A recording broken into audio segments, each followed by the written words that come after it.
제가 제자 훈련을 하면은요, 그 제자 훈련을 함께하는 분들과 종종 나누는 이야기가 있어요. 그게 뭐냐면요, 그러니까 제자 훈련을 하기 전에 이분들의 영적인 상태가 어떤지, 그리고 심리적인 상태가 어떤지 궁금하잖아요. 그래서 궁금하니까 여러분들의 영적인 상태를 한번 0에서부터 10까지 숫자로 한번 표현을 해보세요라고 이야기를 하는 거예요.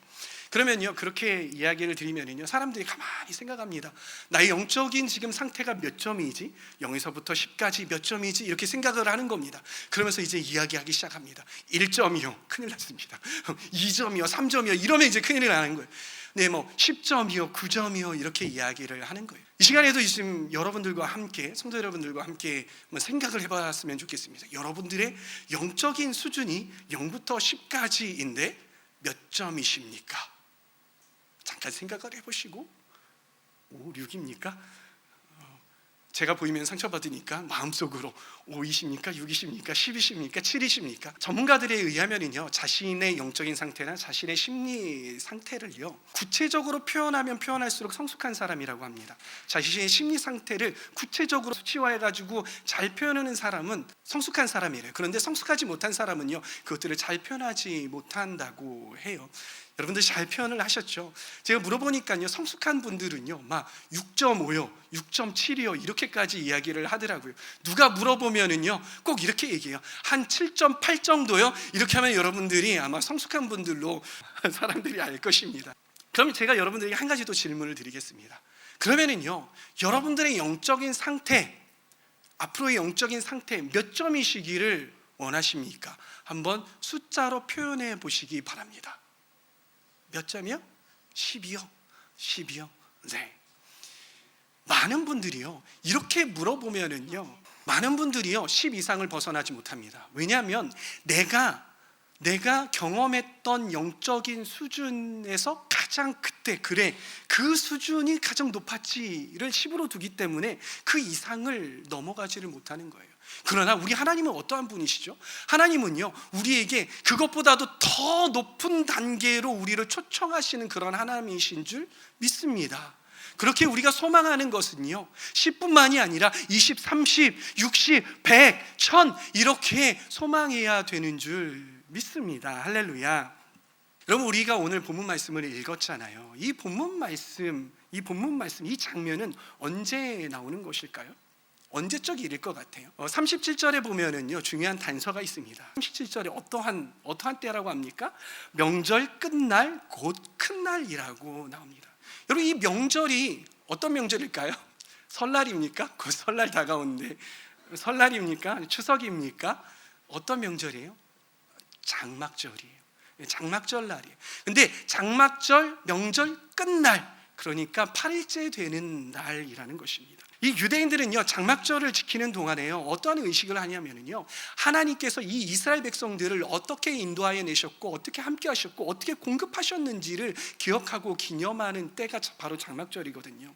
때로는 만나로 하나님께서 우리를 먹이시고, 때로는 반석에서 나오는 물로 우리를 갈급함을 채우셨어 라고 생각을 하며 기념을 하게 된다는 거예요. 그래서 장막절 첫날에는요, 제사장이 말씀을 회중 앞에서 낭독을 하는데요, 그게 스가랴서 14장 8절까지의 말씀입니다. 우리 이 말씀 함께 크게 한번 읽어보도록 하겠습니다. 시작.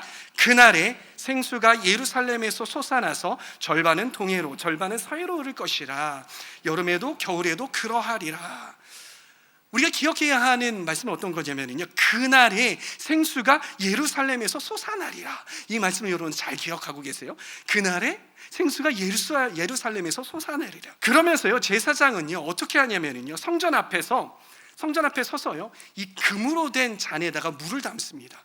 그리고 이 성전 앞에 있는 바위에다가 물을 붓습니다. 물을 붓습니다. 여러분, 이 물을 담아서 바위에 붓는 이 물이 어떠한 물일까요? 이 물이 상징하고 있는, 이 물이 의미하는 바가 무엇일까요? 바위에 물을 붓는다. 기억나십니까? 출애굽기 17장에 보면은요, 이 이스라엘 백성들이 신광야에서 어디로 이동합니까? 르비딤으로 이동을 하잖아요. 그때 어떤 일이 있었죠? 이 이스라엘 백성들이 목이 마른 거예요. 목이 타는 거예요. 마실 물이 없는 거예요. 그래서 모세에게 원망을 하면서 물을 주시오 하는 겁니다. 그랬더니 하나님께서 이 모세를 호렙산으로 부르셔서 호렙산에서 반석을 치게 하셔서 물이 나오게 하셨죠. 그리고 이스라엘 백성들이 그 물을 먹습니다.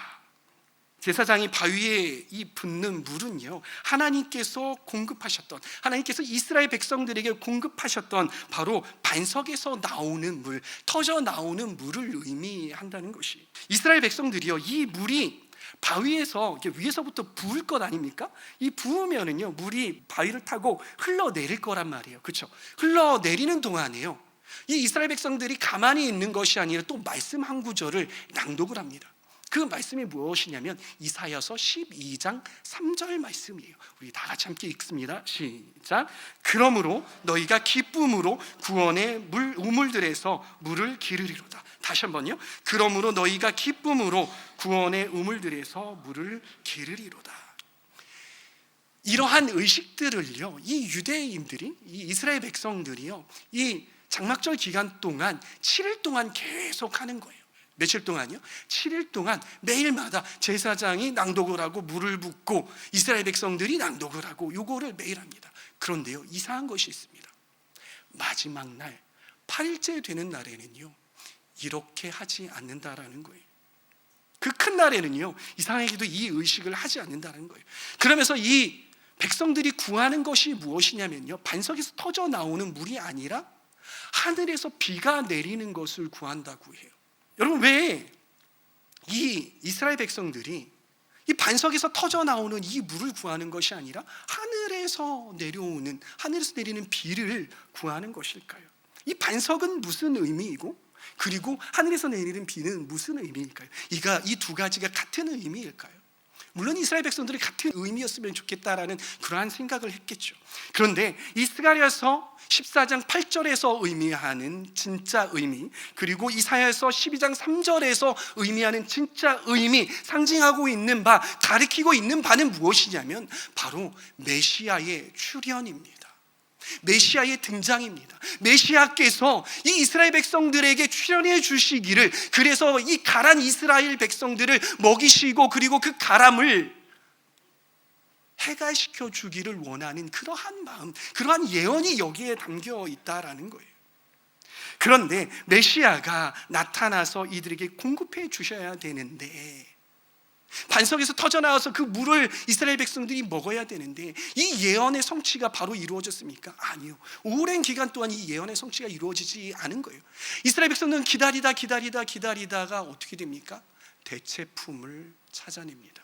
그것이 무엇이냐면 반석에서 터져 나오는 물이 아니라 하늘에서 내리는 비인 거예요. 비는요, 안타깝게도 이 메시아의 모주품과 같은 그러한 것입니다. 이들이요, 이 장막절에 이러한 온전하지 않은 의식을 하면서도요, 명시적으로 표현은 하지는 않았지만 본질이 빠졌다라는 것을 인식하고 있었던 것이에요. 그런데 바로 이 명절 끝날, 이 장막절 8일째 되는 이 날에 예수님께서 백성들 앞에서 서서 외치는 그 외침이 무엇이었습니까? 우리 다시 한번 본문 말씀 37에서 38절까지 말씀을 함께 읽어보도록 하겠습니다. 시작. 명절 끝날 곧 큰 날에 예수께서 서서 외쳐 이르시되 큰 목소리여 누구든지 목마르거든 내게로 와서 마시라. 나를 믿는 자는 성경의 이름과 같이 그 배에서 생수의 강이 흘러나오리라 하시니. 아멘. 예수님께서 이 명절 끝날에 외치셨던 이 외침의 진짜 뜻이 무엇입니까? 그 뜻이 무엇입니까? 그것은 이 말씀의 예언의 성취인 것이죠. 그것이 무엇입니까? 내가 바로 너희들이 그렇게 기다리고 고대하고 갈망하던 메시아다. 그 메시아가 너희들 눈앞에 와 있다. 그래서 내가 너희를 먹이고 너희의 그 가람을 해갈시켜 줄 것이다 라고 말씀하고 있는 것이에요. 예언의 성취를 그 자리에서 크게 외치면서 말씀하셨던 것이 이 말씀이라는 것이에요. 이 말씀에 이렇게 깊고 결정적인 의미가 담겨 있었던 것입니다. 오늘은 제가 이 자리에서 서서 설교를 하지만은요, 매주 수요일 날에 우리 김교호 목사님께서 이 자리에서 여러분 무엇을 배우고 계십니까? 요한계시록 엔타임을 여러분들 공부하고 계시죠. 여러분 그 엔타임을 매번 매주마다 수요일마다 여러분들이 배우면서 어떠한 생각이 드십니까? 저는 어떠한 생각이 드냐면요, 정말 마지막 때가 가까우고 있구나. 아니, 나는 지금 마지막 때를 살고 있구나. 그리고 이 마지막 때에 성도로서, 저는 목회자로서 어떻게 살아야 하는 것이 진짜 잘 사는 것일까, 어떻게 살아야 하는 것이 정말 성경적으로 사는 것일까를 배우고 있습니다. 참 귀하죠. 그런데 제가 목사님의 강의를 들으면서 제 스스로 이 시대를 진단하면서 만든 하나의, 이 시대가 어떠한 시대라는 것에 대한 문장이 있어요. 그게 무엇이냐면요, 이거예요. 영적 갈증이 많은 세대. 영적 갈증이 참 많은 세대다. 그러나 진리가 대체되고 있는 그러한 세대다라는 것이, 우리가 살고 있는 이 시대는요, 과학적으로요, 그 어느 때보다도 최첨단을 달리고 있는 그러한 시대이죠. 역사상 이 시대보다도 더 과학적인 그런 시대를 보셨습니까? 마야 문명 그렇게 아무리 뛰어나다고 하더라도요, 이렇게 막 비행기 띄우고요, 이러한 시대가 없었어요. 한번 생각을 해보셨어요. 지식적으로 얼마나 풍성한 시대입니까? 지식적으로. 요즘에는요, 우리가 정말 모르는 것들을요, 그냥 인터넷 서칭만 해가지고 띡 하면은요, 바로 알 수 있어요. 그 누구도 풍성한 지식을 알아낼 수 있다라는 거예요. 요즘 또 뭐가 나왔습니까? AI, 인공지능 얼마나 대단한지 몰라요. 이 챗GPT라는 거, 그리고 다른 빙의에서 나온 이러한 것들이요, 세상에요, 이 법관들이 보는 시험들, 어떠한 회계학자들이 보는 그러한 시험들, 그러한 시험들을 보면은요, 사람들보다 더 잘 본대요. 합격점 이상을 받는다라는 거예요. 얼마나 뛰어난 시대에 살고 있는지 몰라요. 그리고 빠른 통신수단, 전에는요, 핸드폰 3G만 하더라도요, 이거 빠른데 이랬어요. 그런데 LTE를 넘어서 요즘에는 5G까지 하고 있잖아요. 근데 좀 있으면 더 빠른 그러한 통신수단이 나온대요. 그냥 옛날에는요, 뭘 하나 보내려면 세워라 내워라 이렇게 쳐다보고 있었어요. 놓고선 밥 먹고 왔어야 됐어요. 근데 요즘에는 그렇게 되는 거 한번 띡 하면 금방 벌써 전송이 돼 있다는 거예요. 동영상 하나 보내려면요, 여러분 기억나십니까? 동영상 하나 보내려면 컴퓨터에다가 걸어놓고 자고 일어나면 그때 아침에 어이쿠야 됐네 이렇게 했단 말이에요. 근데 요즘에 동영상 하나 보내려면요, 세상에 카톡으로도 핸드폰으로 금방 뚝딱 보내지는 그러한 시대에 우리가 살고 있는 것이, 그리고 그 어느 때보다도 또 운송 수단이 너무나도 빨라졌어요. 옛날에는요, 부산에서 서울을 오려면은요, 몇 날 며칠이 걸렸잖아요. 요즘에 몇 시간이면 가죠? 40분이면 가요. 비행기 타면, 여기 김포공항 가가지고 비행기 타고 부산까지 가면요, 뚝딱 떴네 싶으면 내린대요 벌써. 그렇죠.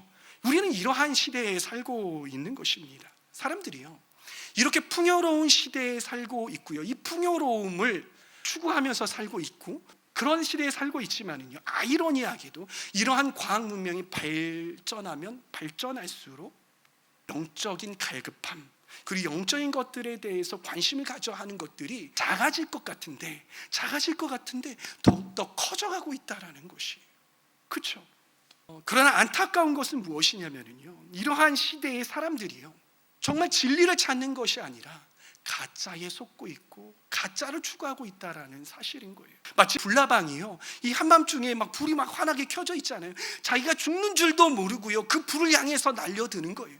마치 그러한 시대에 우리가 살고 있다는 것이, 본질이 아닌 것에, 생명이 아닌 것에 열광하면서 그것들을 추종하면서 살아가고 있다는 것이, 수많은 이단 그리고 잘못된 가르침들이 그러한 것들이죠. 그런데 더 안타까운 것들이 무엇이냐면요, 하나님을 믿는다고 하는 성도들도, 교회를 다닌다고 하는 그러한 성도들조차도 정말 예수 그리스도의 그 진리를 따라가는 것이 아니라 때로는 진짜가 아닌 거짓 것들을 추구하고 또한 그것들에 따라가고 있다는 사실이 너무나도 마음 아픈 그러한 현실이라는 것입니다. 특히 그 편한 이 미디어 안에 있는 그러한 콘텐츠 속에 숨어 있는 그러한 잘못된 정보, 잘못된 가르침, 거짓 가르침이 너무나도 판치고, 또한 그것들을 보면서 따라가고 있는 그러한 실정이라는 것입니다. 사랑하는 성도 여러분, 이 시대에 우리가 진정으로 구해야 할 것이 무엇이겠습니까? 그것은 모조품이 아닌 것입니다. 그러한 모조품은요, 그럴싸해 보이지만은요, 거기에는 힘과 거기에는 능력이 없다라는 것입니다. 그것들은 추구하면 추구할수록 어떻게 됩니까? 풍성해집니까? 아니요, 더 갈증이 나고요, 더 그것들을 찾게 만드는 그러한 것들이 여기에 숨어 있다라는 것이에요. 새벽에 일어나서 막 목이 마르면요, 이 천장이 까슬까슬해요. 그래서 막 물을 마셔야겠다라는 그러한 막 갈망들이 일어나잖아요. 그러면 어디로 갑니까? 물론 여러분들 집에는 정수기가 있으시면 정수기로 가겠지만 냉장고로 가는 거예요. 냉장고 안에 뭐가 있어요? 한쪽에는 사이다, 콜라와 같은 탄산음료가 있고 한쪽에는 생수가 있습니다. 여러분들 무엇을 마시겠습니까? 물론 여러분들은 생수를 마셔야 갈증이 해결이 된다는 것을 알아요. 그런데 제가 어렸을 때, 젊었을 때는요, 사이다를 그렇게 마시고 싶은 거예요. 콜라를 마시고 싶은 거예요. 왜? 그거를 마시면 막 목이 하면서 청량감이 느껴지면서 마시잖아요. 그러면 목의 갈증이 해결될 것 같아요. 근데 마시고 자면 어떻습니까? 몇 시간 안 지나서 다시 목말라서 다시 깨요. 근데 이전보다 더 목마른 거예요. 또 그거를 마시면 또 목마르고, 목말라서 깨고, 목말라서 깨고, 이렇게 되는 그런 경험을 해보신 적 있으십니까? 저는 해봤어요. 이러한 모조품들은요, 시간이 지나면 이렇게 분별이 돼요. 아, 이거 진짜 좋은 거 아니구나. 아, 그거 진짜 나의 목마름을 채워주는 게 아니구나. 이 물이야말로 진짜 내 목마름을 채워주고 갈증을 해결시켜주는구나 라는 것을 알 수 있게 되는 거예요. 모조품에는요, 진짜 능력과 힘이 없기 때문에요, 지금 막 전 세계를 뒤덮고 전 세계를 뭐 어떻게 할 것 같아도, 그리고 이거 안 하면 뭐 어떻게 될 것 같고, 내가 큰 손해 볼 것 같고, 내가 주님 안에서 뭔가 안 될 것 같고, 막 큰일 날 것 같아도요, 시간이 지나면 언제 그랬냐는 듯이, 그리고 언제 그러한 사람들이 있었냐는 듯이 그러한 것들은 사그러들게 되고 또 시들어들게 된다라는 것이에요. 그리고 그것들을 추구하는 사람들은 더 공허하고 더 갈증을 느끼게 되더라는 것입니다. 여러분, 모조품에 특징이 있습니다. 그것 중에 하나가 무엇이냐면요, 이 모조품들은 진짜 모조품 말고 이 영적으로 모조품들은요, 나를 높여줍니다. 내가 뭔가를 되게 해준다라고 해요. 예수님께 사탄이 유혹했던 것처럼, 너 뛰어내려봐, 이 세계를 다 줄게 라고 했던 것처럼요, 우리에게 이런 것들을 하면 너 크게 될 거야, 크게 될 거야, 멋지게 될 거야, 나이스하게 될 거야, 돈 많이 벌 거야 라고 그렇게 유혹을 한다라는 거예요. 그리고 나의 인기와 나의 출세, 그리고 어떠한 사람이 드러나게 마련이라는 것이에요. 예수로 포장하지만은요, 거기에는 진정한 제자도가 없습니다. 거기에는 희생적인 사랑이 없습니다. 그리고 거기에는 진정한 자기 내려놓음, 이와 같은 예수님의 진정한 가르침이 없다라는 것이에요. 그리고 자극적이죠.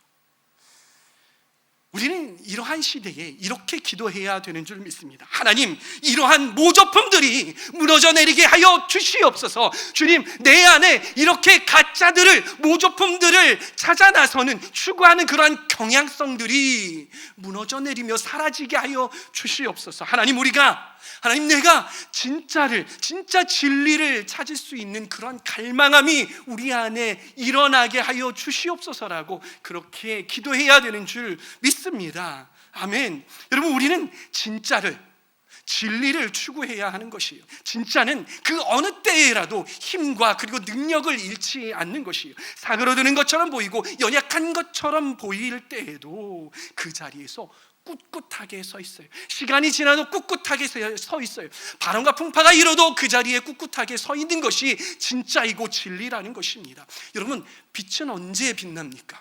물론 낮에도 빛은 빛나 있습니다. 그러나 그 빛의 진가는 언제 일어나냐면요, 해가 지고 밤이 저녁이 되고, 그리고 그 저녁이 깊어지고 밤이 되고 새벽이 됐을 때에 그 빛은 그 어느 때보다도 찬란하게 빛난다라는 것을 우리가 경험적으로 알고 있지 않습니까? 그렇듯이 진리는요, 고난이 닥쳐와도, 시련이 닥쳐와도 사그러들지 않고 그 때에 더욱더 빛을 발한다라는 것이 역사적으로 기독교가 그래 왔습니다. 기독교는요, 시대적으로 가장 암울했을 때에 가장 부흥했다라는 사실인 것입니다. 여러분, 반석에서 물이 나왔잖아요. 그렇죠? 호렙산에서 그 반석에서 물이 터져 나왔잖아요. 그 물은 언제 터져 나왔습니까? 열려라 참깨 하니까 터져 나왔습니까? 살살살 문지르니까 터져 나왔습니까? 언제 터져 나왔습니까? 모세가 지팡이로 반석을 빵 하고 쳤을 때에, 이 반석은 내리쳐졌을 때에, 내리침을 당했을 때에 생수가 나왔던 것입니다. 여러분, 우리가 어떻게 생명을 얻었는지 기억나십니까? 우리가 진정한 생명 어떻게 얻었습니까? 우리 말씀 한 구절 보겠습니다. 이사야서 53장 5절 말씀 함께 읽습니다. 시작. 그가 찔림은 우리의 허물 때문이요 그가 상함은 우리의 죄악 때문이라. 그가 징계를 받음으로 우리는 평화를 누리고 그가 채찍에 맞음으로 우리는 나음을 받았도다. 우리가 어떻게 생명을 얻었습니까? 예수님께서 내리침을 당하셨을 때, 즉 핍박과 모욕과 불신을 당하시고, 그리고 침뱉음과 채찍에 맞으시고, 그리고 또한 십자가에 못 박혀 죽으셨을 때에, 그때야 비로소 우리는 나음을 얻었고 생명을 얻었다라는 것이에요. 그 흘리신 보혈과 희생을 당하심으로 우리는 생명과 나음을 얻었다라는 것입니다. 그렇게 우리는 예수님으로부터 오는 그 생수를 받아 누릴 수 있게 되는 거예요. 우리는 그렇게 우리의 가람을 해갈될 수 있는 그러한 길을 예수님께서 그렇게 내리쳐짐을 당하심으로 우리가 그것들을 얻게 되었다라는 것입니다. 그런데요 여러분, 예수님께서 오늘 말씀에 약속하시는 것이 있습니다. 그것이 무엇인지 우리 본문 말씀 다시 한번 읽어보시도록 하겠습니다. 함께 읽습니다. 시작. 명절 끝날 곧 그날에 예수께서 서서 외쳐 이르시되 누구든지 목마르거든 내게로 와서 마시라. 그런데 여기서부터 중요합니다. 나를 믿는 자는 성경의 이름과 같이 그 배에서 생수의 강이 흘러나오리라 하시니, 그 약속은 무엇이냐면요, 그것은 예수님의 생수를 마신 자, 즉 예수님의 이름을 믿는 자, 예수님을 믿는 자는요, 그 갈증이 해갈될 뿐만이 아니라 그 배에서 생수가 강같이 흘러나오리라라는 그러한 약속인 것입니다. 다시 말하면 성도의 배에서 생수의 강이 흘러나온다라는 것입니다. 우리 옆분들에게 인사하시겠습니다. 당신의 배에서 생수가 흘러나올 것입니다. 옆 사람의 배를 보면서 이야기하시겠습니다.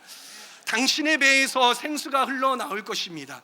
또 누군가의 배에는 진짜 뭔가 치면은 나올 것 같은 그런 배도 있는 것 같아요. 살 빠지기 전에 저의 배도 그랬던 것 같습니다. 제 아내가 항상 이렇게 제가 막 일부러 막 배를 이렇게 하잖아요. 3개월 같아 막 이렇게 뭐 치면은 뭔가 나올 것 같아 막 이랬었는데, 이제 그런 구실도 제가 없앴습니다. 할렐루야. 아무튼 배가 나와서 배가 나와서 하는 이야기인데요, 여기에서 말하는 이 배에 대한 의미를 한번 볼게요.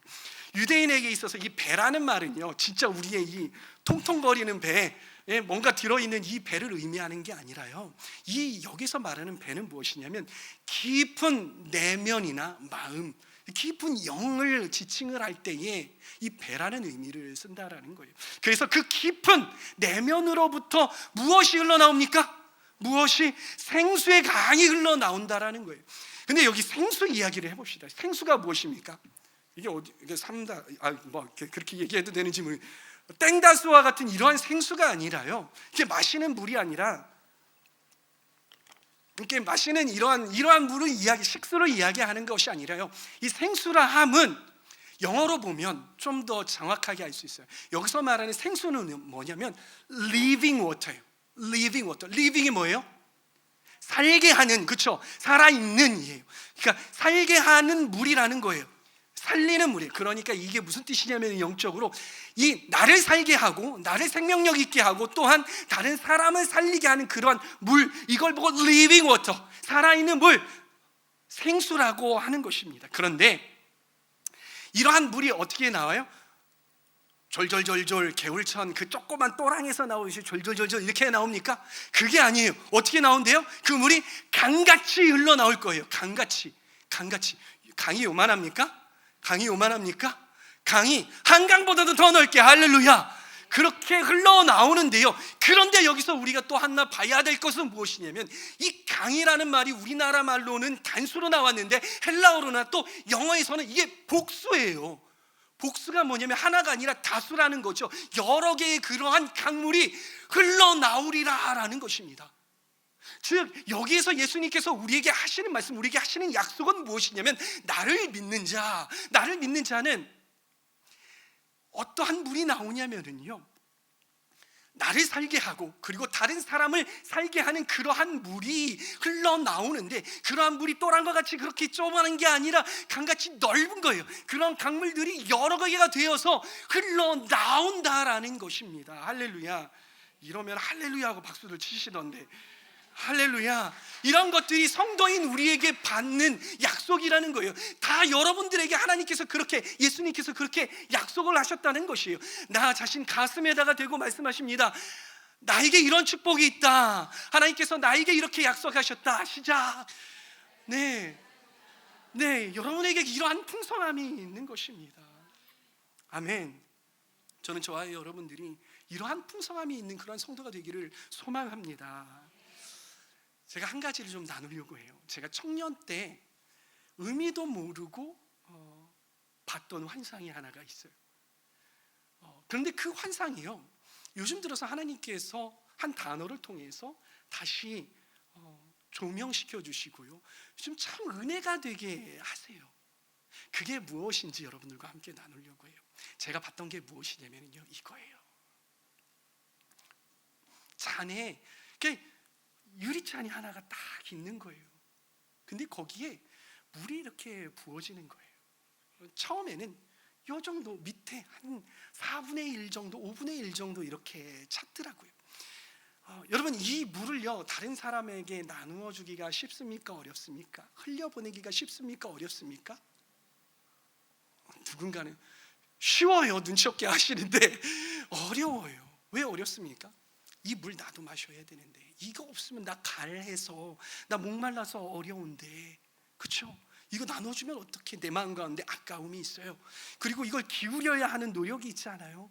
그런데 문제는 뭐냐면, 이 조금 가지고 다른 사람들이 해갈이 됩니까? 그렇게 되지 않는다는 거예요.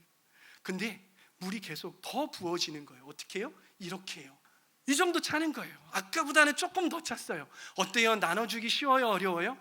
물론 전보다는 좀 쉬워졌어요. 그런데 이 물조차도 그렇게 충분하게 흘려보내기가 쉽지가 않은 거예요. 그런데 저의 환상에 어떻게 하냐면, 물이 점점 물이 흘러 들어오는 거예요. 그래서 이 물 끝에까지 딱 찼어요. 이렇게 찼어요. 그런데 그 물줄기가 점점 끝나는 것이 아니라 계속해서 부어지는 거예요. 그러더니 그 물이 그 컵의 그 위로 막 흘러 넘치는 겁니다. 제가 어떤 형에게 물어봤어요. 나 이런 꿈을 꿨는데 어떤 뜻일까? 그랬더니 하는 이야기가, 네 그릇이 좁아가지고서 주님께서 주시는 게 다 그냥 그런 거야. 그릇을 넓혀야지 막 이러는 거예요. 기분이 확 상해가지고, 꿔도 환상을 봐도 은혜가 안 되는, 제가 진짜 주님제 교회에 다녀가지고 제가 최은장 목사님 제가 이런 꿈을 꿨는데요, 이거 좀 해석 좀 해주세요라고 하면 은혜롭게 했을 텐데, 할렐루야. 근데 그때는 그렇게 은혜가 되지 않았어요. 근데 요즘 주님께서 다시 조명해 주시는데 이러한 단어를 저희에게 주세요. 영어예요. 죄송해요. 좀 재수 없어도 어쩔 수 없어요. overflowing. over라는 말이 뭐예요? 넘쳐서, flowing, 흘러내린, 넘쳐 흐름이라는 거예요. 할렐루야. 넘쳐 흐르는 거예요. 할렐루야. 너무 은혜가 되는 것입니다. 오늘 이 본문 말씀에서 예수님께서 하신 말씀이 바로 이 overflowing, 넘쳐 흐름이에요. 이게 저만, 이 환상을 본 저만 있는 것입니까? 아니에요. 다 해봅시다. 나도 영어로 overflowing, 한국어는 그냥 overflowing. 네, 넘쳐 흐른다. 나에게도 이러한 축복이 있다. 하나님께서 나에게 그렇게 약속을 하셨다라는 것입니다. 많은 사람들이요, 그리고 많은 그리스도인들이 간간히 이 물수위가 요만큼 있어서 간간히 사명을 감당합니다. 간간히 사역을 감당하고요, 간간히 어렵게 해내는 경우를 참 많이 와요. 뭐 조금 하면은 번아웃이 와가지고 나가 자빠지고요, 뭐 조금만 하면은 시험 들고 조그만한 일이에요. 왜 그렇습니까? 나의 수위가 요만큼밖에 되지 않기 때문인 거예요. 우리 안에 채워짐이 없어서 그런 것입니까? 그러면 우리가 채움을 받으려면 어떻게 해야 됩니까? 그래서 아까 본 이 물처럼 오버플로잉 되려면 어떻게 해야 되냐는 거예요. 그 힌트가 어디에 있냐면 39절 말씀에 있습니다. 우리 39절 말씀 함께 읽도록 하겠습니다. 시작. 이는 그를 믿는 자들이 받을 성령을 가리켜 말씀하신 것이라. 예수께서 아직 영광을 받지 않으셨으므로 성령이 아직 그들에게 계시지 아니하시더라. 아멘. 우리가 이렇게 오버플로잉 되려면, 이 넘쳐 흐르려면 조건이 있는데, 우리 안에 성령님이 계셔서 그 성령님께서 우리 안에 계속해서 흘려 보내주셔야 한다는 거예요. 그래서 우리가 충만하게 공급되어야 하는 것이에요. 우리는 명절 마지막 날에 반석에서 나오는 물, 즉 예수님, 이 메시아를 기다리지 못하고 하늘에서 내리는 비를, 대체할 수 있는 것을 구했던 그러한 이스라엘 백성들의 뒤를 따라가서는 안 된다라는 것이에요. 모조품을 구해서는 안 되는 것이에요. 우리가 그 예수님을, 그 충만함을 갈망하기를, 그 구하기를 멈추어서는 안 된다라는 거예요. 주님, 내가 어느 정도 채워졌습니다. 저 충만해요. 더 이상 구하지 않는 사람이 너무나도 많다라는 거예요. 우리가 어느 정도 채워졌으면 어떻게 하겠습니까? 주님, 더요. 주님, 더요. 더 채워주십시오. 더 흘러넘치게 채워주십시오. 그래서 이것들이 흘러넘쳐서 흘러가게 하여 주시옵소서라고, 그러한 구함을 멈춰서는 안 된다라는 것입니다. 성도 여러분, 2024년은 매일마다 예수님으로, 성령님으로 충만하게 공급받으시기를 바랍니다. 그래서 그것이 어느 수준에서 멈추는 것이 아니라 충만하기를 소망합니다. 그래서 충만할 뿐만이 아니라 차고 흘러 넘쳐서 오버플로잉, 넘쳐 흐름이 있기를 소망합니다. 그래서 그 넘쳐 흐름이 나의 배우자와 나의 자녀들과, 그리고 나의 가족들과, 그리고 나의 직장 동료들과, 할렐루야, 그리고 그것이 지역사회와, 그리고 교회와, 그리고 온 대한민국에, 그리고 온 열방에 차고 넘쳐서 흘러나가기를 소망합니다. 그래서 그 물줄기가 닿는 곳마다 예수 그리스도로 말미암아 살아나는 그러한 경험들을 하시기를 바랍니다. 그런 넘쳐 흐르는, 그래서 영향력 있는, 생명력 넘치는 우리 주임제 교회 성도님들 다 되시기를 바랍니다. 우리 이 시간 다른 그 어떤 것보다도 그걸 공급하시는 그 성령님을 더욱더 구하시면서 나아가시는 저와 여러분들 되었으면 좋겠습니다. 그 마음으로, 그 주님을 더욱더 갈망합니다라는 마음으로 우리 찬양 더 원합니다 함께 찬양하며 나아가시겠습니다.